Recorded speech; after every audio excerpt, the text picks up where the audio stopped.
প্রায় ৩ মাসের পরিশ্রমে এক মন্দিরে নির্মিত হয়েছে ১৭১টি প্রতিমা। নানা রঙে ও শৈল্পিক কারুকার্য খচিত এসব প্রতিমায় প্রাণ প্রতিষ্ঠা করা হয় মহাষষ্ঠীর দিনে। এবার বাগেরহাটের চিতলমারী উপজেলার চরবানিয়ারী পশ্চিমপাড়ার চণ্ডীভিটার সর্বজনীন দুর্গা মন্দিরে আয়োজন করা হয়েছে দক্ষিণাঞ্চলের সবচেয়ে বড় পূজার।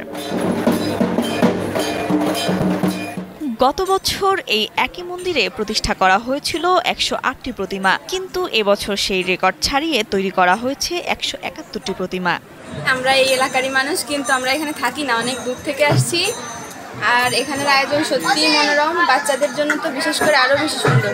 আমাদের ঐতিহ্য ধরে রাখার জন্য আমাদের দুর্গাপূজা আমাদের একটা গর্বের অনুষ্ঠান। আসলেই খুবই সুন্দর আয়োজন, খুবই সুন্দর। এখানে বিভিন্ন দেবদেবীর মূর্তি বলতে বেদ পুরাণে আমাদের হিন্দু ধর্মীয় মতে যে সমস্ত ধর্মগ্রন্থের সাথে মিল রেখেই বিভিন্ন ১৭১টা দেবদেবীর মূর্তি এখানে এই সর্বজনীন দুর্গা মন্দির কমিটি আয়োজন করেছে। এটা সত্যিকারের একটা মহান উদ্যোগ বলে আমি মনে করি। পটুয়াখালী থেকে মা দুর্গা দর্শন করতে চিতলমারীতে এসেছি।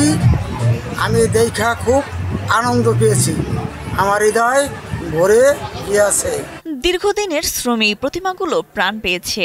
বেদ পুরাণ থেকে মহাভারত রামায়ণ পর্যন্ত নানা পৌরাণিক চরিত্র প্রতিফলিত হয়েছে এসব প্রতিমায়।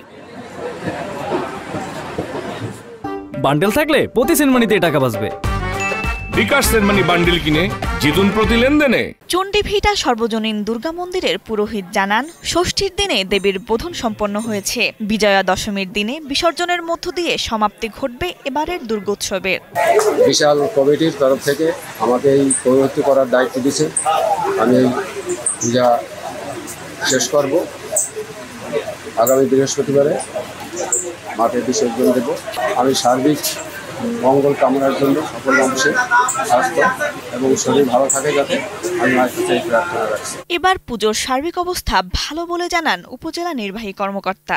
চিতলমারী উপজেলাতে কম বেশি ১৪৫টা পূজা মণ্ডপে শারদীয় দুর্গা পূজা উদযাপিত হচ্ছে এবং এখানে পরিবেশ খুবই ভালো। সকলেই আন্তরিকতার সাথে ধর্মীয় কার্যকলাপ সম্পন্ন করছে এবং নিরাপত্তার দিক দিয়ে আমাদের এখানে কোনো সমস্যা এখন পর্যন্ত পরিলক্ষিত হয়নি এবং ভবিষ্যতেও হবে বলে আমরা মনে করছি না। জানা গেছে প্রায় ৬৪ বছর ধরে এখানে দুর্গাপূজার আয়োজন করা হচ্ছে। এবারও উৎসব মুখর পরিবেশে আয়োজন সম্পন্ন হবে বলে আশা করছেন আয়োজকরা। কপিল ঘোষের পাঠানো তথ্য ও চিত্রে ডেস্ক রিপোর্ট, কালের কণ্ঠ।